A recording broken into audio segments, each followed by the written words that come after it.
Cynthia McKinney, welcome back to Primo NUTMEG. Well, thank you so much for having me back. I literally just watched your interview with Mike Gravel, Oh yeah? and I absolutely love Mike Gravel. He is, I think he wrote the introduction to my latest book, which is, of course, in homage to our president, How the U.S. Creates S-hole countries. And Senator Gravel, I just wish that his campaign had taken off, because that's someone whom I absolutely trust and know that he is totally aware of the policy issues and the critical moment that our country faces now. Yes, it was somewhat unfortunate because he actually got the required number of donors, but because of the way that the DNC does their polling, he wasn't able to qualify enough polls. And this is something similar that happened to Tulsi Gabbard. She was not in the last debate because she did not qualify in enough DNC polls. We actually found out that CNN is providing funds to some of these organizations to conduct polls and thus governing their polling schedule. You know, something interesting that I thought when he was in that last episode was the fact that he said that he was very enthusiastic about the possibility of you running. There has been some talk about Cynthia McKinney, who was the 2008 Green Party nominee. There's been talk about her running as a Libertarian candidate this year. And this is kind of funny because in 2008, you actually ran as a Libertarian. After you weren't able to win the Democratic nomination, you ran as a Libertarian because Cynthia McKinney was running as a Green. So I'm just wondering overall, do you have any thoughts on Cynthia McKinney running as a Libertarian, and do you have any advice for her in that regard? Well, no, I don't have any advice for that. Whatever she runs for, if the likes of Joe Biden or a conventional Democrat gets the Democratic nomination, I certainly would not vote for that person. But I would vote hands down with Cynthia McKinney, Cynthia, whether she runs as a Libertarian or as a Green. I have great respect for her. One of the things that is very clear to me is that if you tried to put me inside the Democratic Party box, I wouldn't fit in it very well. And so I've been a member of the Green Party, and I believe in the platform of the Green Party. At the same time, my horizons have been opened, been widened. And so I understand that the Libertarian Party has also a set of values that I believe can be shared across party lines. And that's what I'm in the process of exploring now. Okay. I think that, just based on conversations that I've had with people across the across the political spectrum, it seems as though there's kind of a divide between, the libertarian right and the libertarian left. And I think that, a lot of people categorize the Libertarian Party and, their affinity towards the free market as being, right wing in some sense, or capitalist. And I think that there's also I think that there's a lot of folks on the left who may have some problems with that. Some folks in the Green Party, especially, who advocate for eco-socialism, have a problem with that, and may be confused why a former Green Party nominee may seek the Libertarian Party nomination. I'm just wondering what your thoughts or response might be to that sort of political philosophy argument. Well, ultimately, the philosophy depends on the candidate as well as the party. And so if the party is as yet undecided or undetermined, or maybe is weighing very heavily on one side and not heavily enough on the other side, then perhaps this is an exploration of balance. And maybe it's the Libertarian Party is looking for balance rather than being situated where it normally is or where its dollars are. So something that I always thought might be interesting is if the Libertarian Party and the Green Party were able to cooperate, just because I think there is areas of agreement insofar as ending the drug war, ending corporatism. Part of the Green Party platform is decentralization.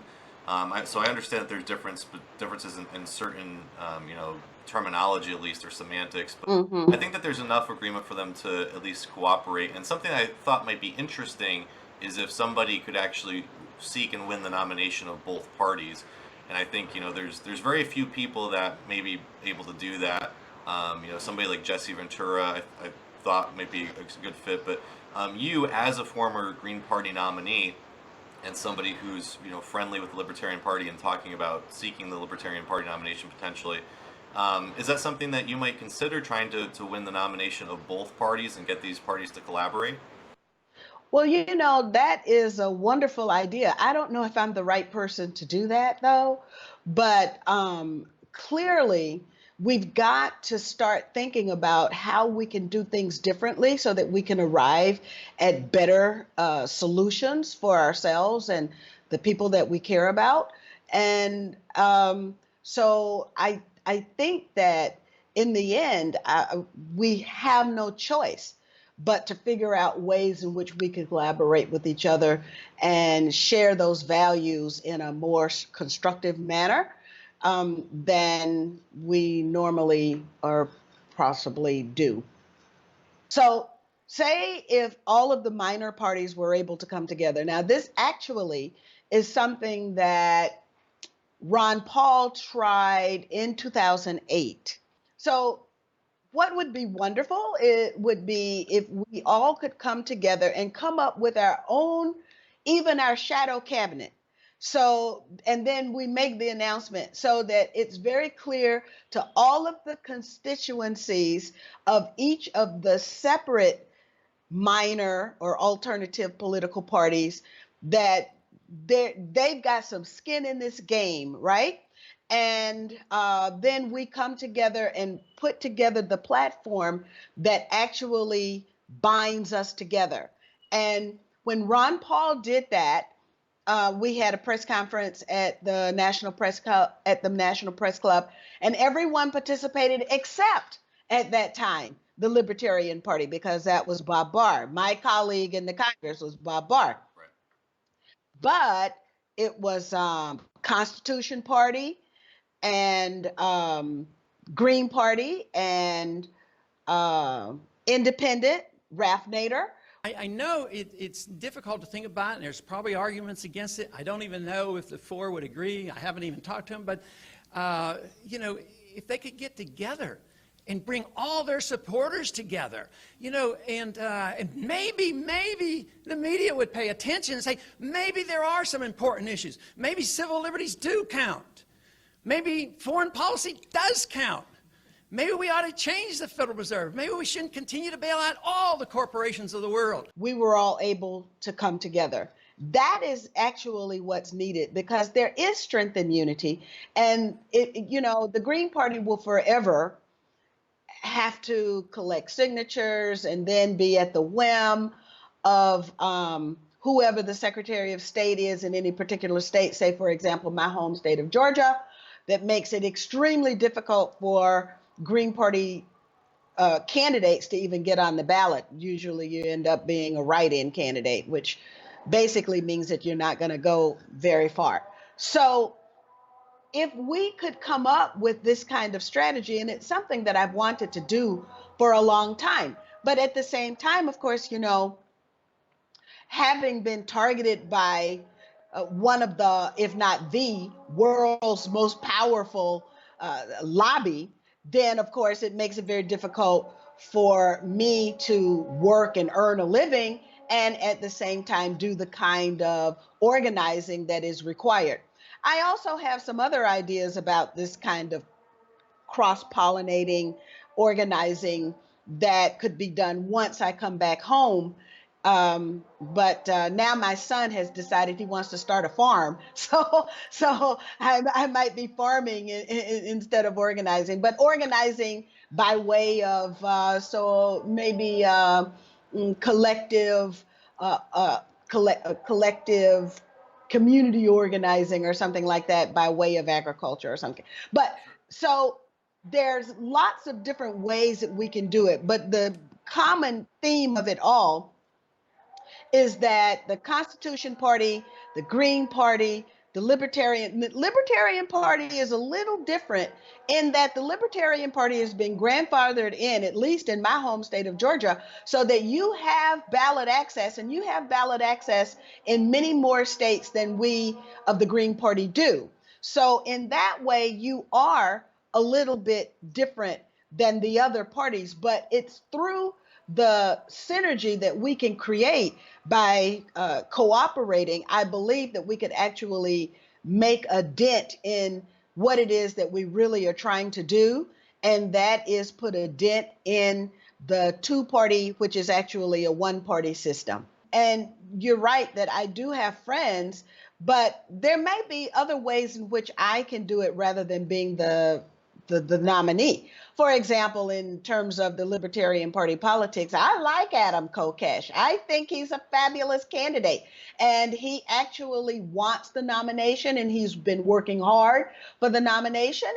And so if the Libertarian Party is open to a different type of candidacy, then let that be Adam, and let me then work with Adam and other people and other political parties, because of course, you know, I'm in the state of Georgia, and we're suing right now to try and get ballot access for down ballot candidates. Of course, we had a successful lawsuit that was filed as a result of the candidacy of Roseanne Barr, and we filed that lawsuit, and we, of course, after 2016, were successful in easing the restrictions so that it would make it easier for the Green Party to field a candidate in my home state. But so when we filed these lawsuits for ballot access, we're already cooperating. We cooperate with the Libertarian Party. We cooperate with the Constitution Party. So why not carry that relationship that we've built? Why not carry that one step further? And that is an argument that needs to be made so that we all can be stronger. Now, there are some people who are talking about these fusion type of candidacies, and that's why I said, so then what we would have is cooperation at the presidential level, and then in order to make sure that every constituency of each of those political parties was included, that we have the cabinet, and we expose the shadow cabinet. So we expose the shadow cabinet members who might come from Constitution or Libertarian or Green. And then this is something that we hammer out. But we will forever be scratching at 1 or 2%, or maybe, you know, if you're the Libertarian Party, you scratch at 3% if you're lucky. And you know, in terms of independence, that's even more difficult, the independent non-party candidacy. So we have to do things differently. And unfortunately, I'm where I am, and I'm not able to do that kind of organizing optimally. But, you know, who knows about the future? Have you been following the Green Party nomination process at all this year? I followed it a little bit.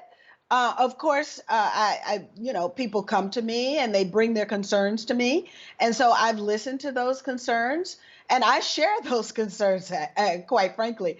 But it's up to the active Green Party members to select their nominee, and I will respect that process for them.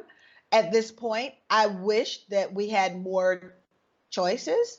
And at one point, there was this discussion about Jesse Ventura, but I don't think that he's interested in doing it. And if he is interested, I just want to mention he was just on my show recently. You have talked about running for president, the possibility of you running for president for years. Yeah. You've also, you know, been supportive of people on both kind of the right and the left, the Libertarian Party and the Green Party. I know you've been supportive of. You've spoken fondly of Ron Paul, Dennis Kucinich, Ralph Nader, Gary Johnson, Jill Stein. I think that it would be awesome if you were to run for president and seek the nomination of both the Libertarian Party and the Green Party. Is that something that might ever... I don't think that could happen because the Libertarians don't believe in climate change. That's what drove me away from them. That's why I went to the Green Party, because I believe that is the most important thing on the planet right now.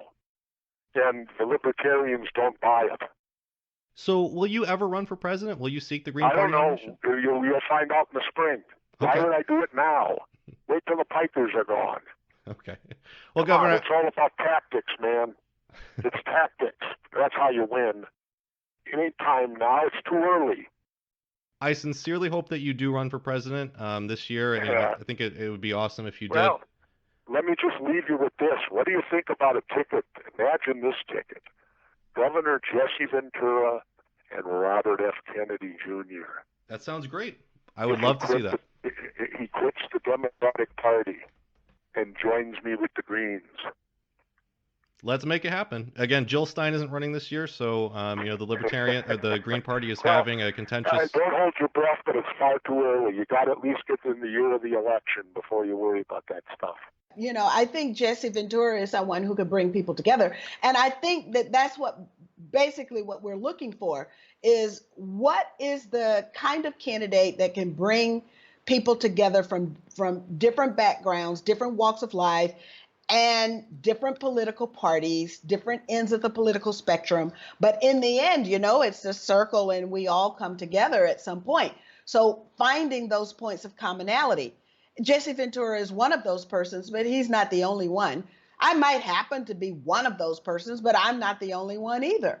And so then each of those political parties, I think, has to have the willingness to explore this new territory. I know that the Constitution Party, at least when we did it in 2008, the Constitution Party was ready. And we have cooperated. We, the Greens in Georgia, have cooperated with the Constitution Party for ballot access. I also wanted to ask you about political philosophy and political labels. You made headlines last year by appearing at the Anarcho-Poco event and calling yourself an anarchist. Do you consider yourself an anarchist, and what does that word mean to you? Well, basically, my son came out to me as an anarchist.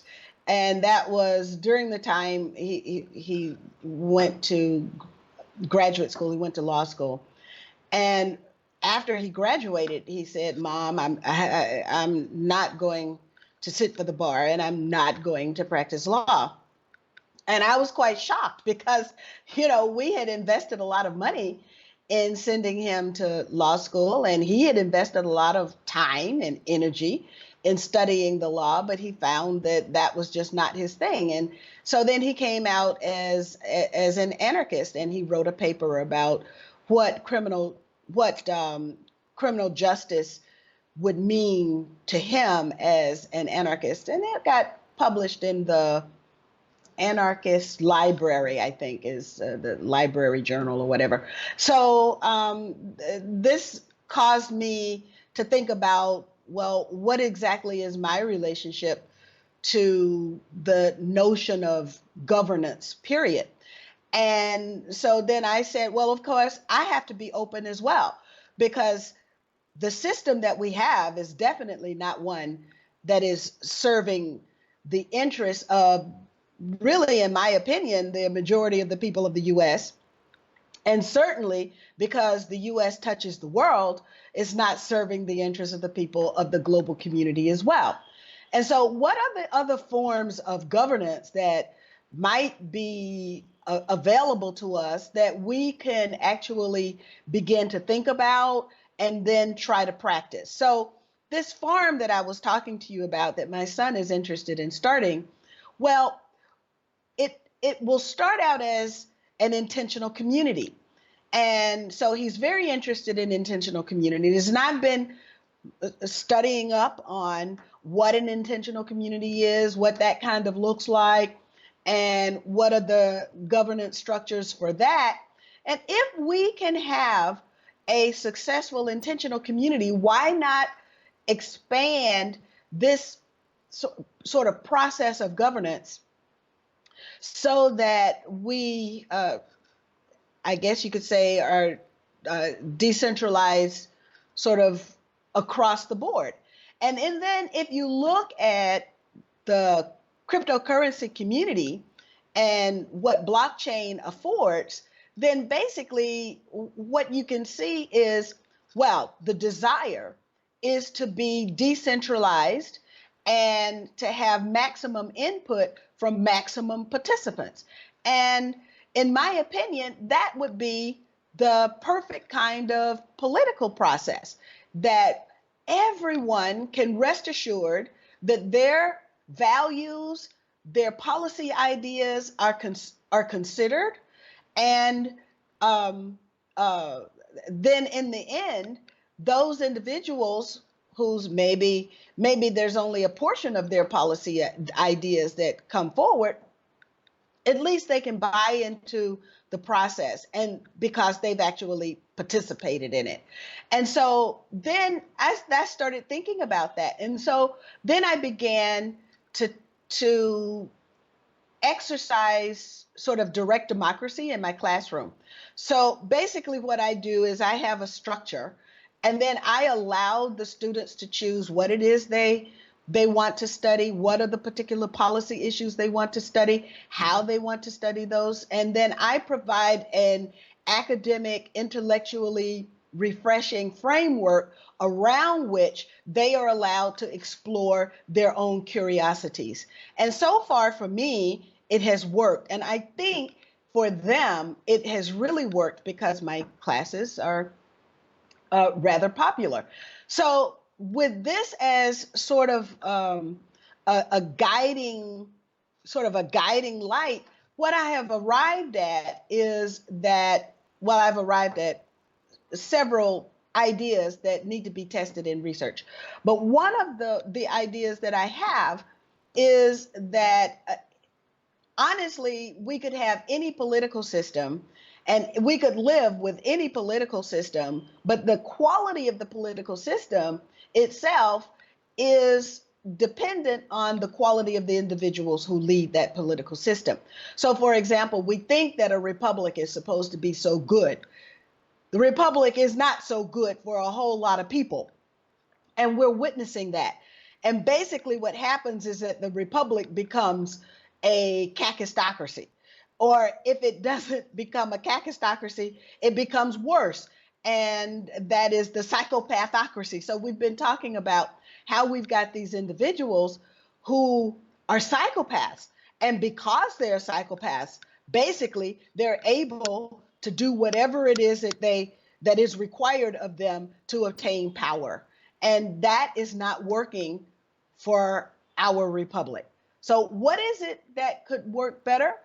Maybe it is this different kind of system where we have maximum participation at every level of the decision making.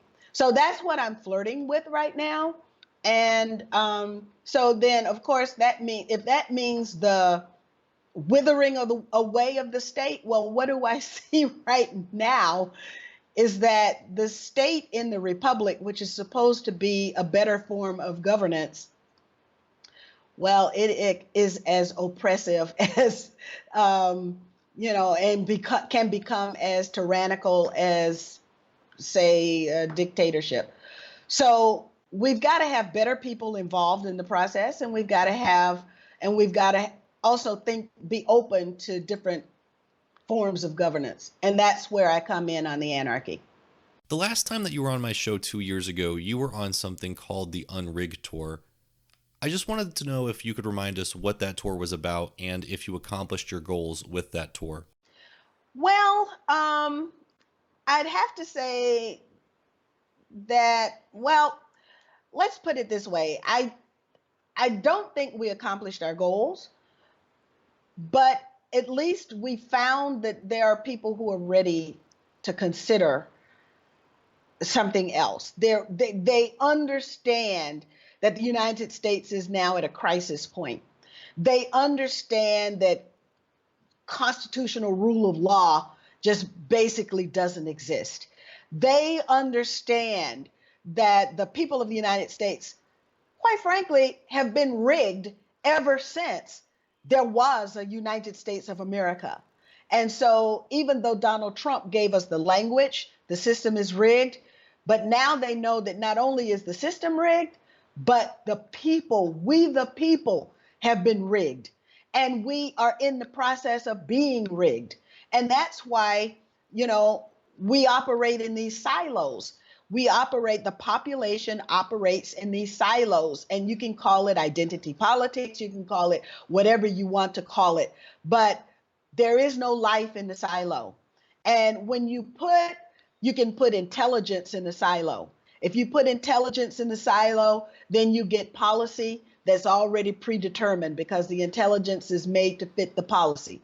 You can put science in a silo. You put the science in the silo, and what happens? You get a policy, or you get an explanation that fits what certain people want, rather than the fluidity of having no explanation, or the fluidity of saying, well, we really don't understand what the heck is going on with these phenomena, but we want to continue to have an open mind about what we're witnessing.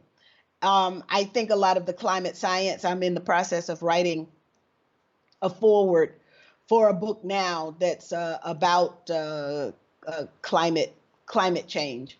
And so I think we have to avoid the silo of science, of putting science in a silo too.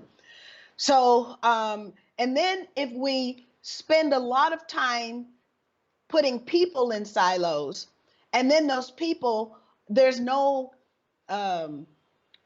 ability for there to be this cross ventilation of ideas and cross pollination of ideas, then what we end up with is there will be one group of people who are the ones who created the silos for everybody else, and then they will be able to rule and nobody will pay attention to them.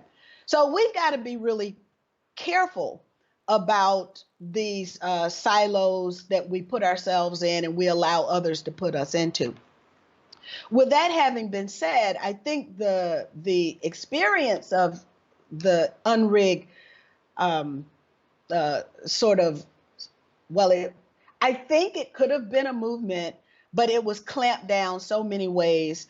So, for example, we wanted to go onto the Meetup platform and schedule the meetings, and we were shut down, and then we had the trolls, and then everything that you can imagine came in to question the idea. And the idea was, I think, that powerful. So now, what was that idea? Not just an amplification of President Trump's message that the system is rigged, but also that we are rigged and we've got to unrig ourselves. But the idea was that we, in these various identity politics silos, that we can come out of our silos and work together.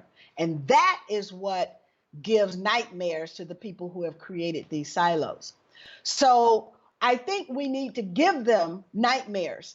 And when I am in a position when I can come home, then I do want to work on that as a real opportunity. So for example, I've already started in small ways. I mentioned to you before the power cell idea, which is my affirmative way of going out into the community and putting people together that defy the siloization of the population. And so I tried it. The first time I tried it was when we realized that it was something that could catch on. So then I did the book, How the U.S. Creates S-Hole Countries. I did that book as a power cell. So I got from the left, the right, the alt-left, the alt-right, the center. I got everybody. And that's how we got Paul Craig Roberts. We got Mike Gravel. And then we were able to put the book together. Now, we have the opportunity to do, once again, something that allows us to have this cross-pollination, this cross-fertilization of ideas. And so I'm looking forward to us being able to do that as well. I did want to ask you about one topical news item as well. This past week, we had breaking news about a new scandal involving Donald Trump calling the president of Ukraine, asking about investigating the Biden family's dealings in Ukraine. Democrats have characterized this as a crime and say that they will pursue impeachment proceedings over this. I'm just wondering about what your overall thoughts might be on this matter. Well, I think anything Donald Trump does is going to be characterized as a scandal. And we're just at that point where is impeachment possible? Yes, it is possible. All it takes is 218 votes. It doesn't require any kind of deep thought or any kind of platform or anything. When the Democrats decide, now that they have the majority in the House, when the Democrats decide they want to pull the trigger and pursue impeachment, then it'll happen. And we've seen that it doesn't take much. It really doesn't take much. And so that's how, the debasing of the politics has just, I think, taken hold now. And we can just expect that to happen. So impeachment doesn't necessarily entail the language, the high crimes and the misdemeanors. It's whatever 218 people in the House of Representatives decides is an impeachable offense, whether it happened or not, whether it's true or not. So the Democrats I don't believe that the Democrats have a winning message for 2020. And in that regard, they just want to do as much damage as possible. I also look at, interestingly, at the timing of this. So it's interesting that the Democratic nomination process is, well, you can say that there's been enough exposure to enough candidacies so that the powers that be inside the Democratic Party have now narrowed the field down. Even though it may appear that there are many people on the stage, the field has really been narrowed in the minds of those, or at least I should say, I believe, in the minds of those scions of the Democratic Party. And therefore, now the main issue is to damage Trump. And if you can amass 218 votes in the House, there's no guarantee that you will get the House in the majority again.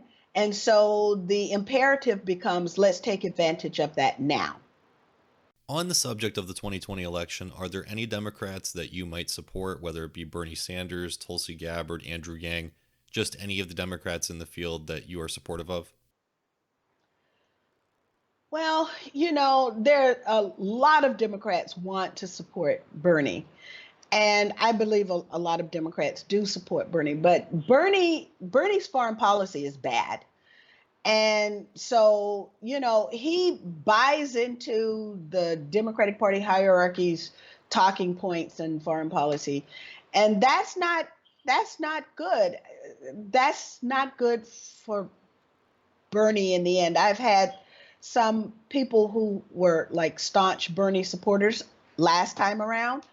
But this time they've contacted me and they're telling me they've just had it, because while Bernie might have grown as a candidate, and I think in many respects he has grown as a candidate to be more understanding of the nuances of many issues of which maybe perhaps in, representing Vermont, he didn't come into contact with very much.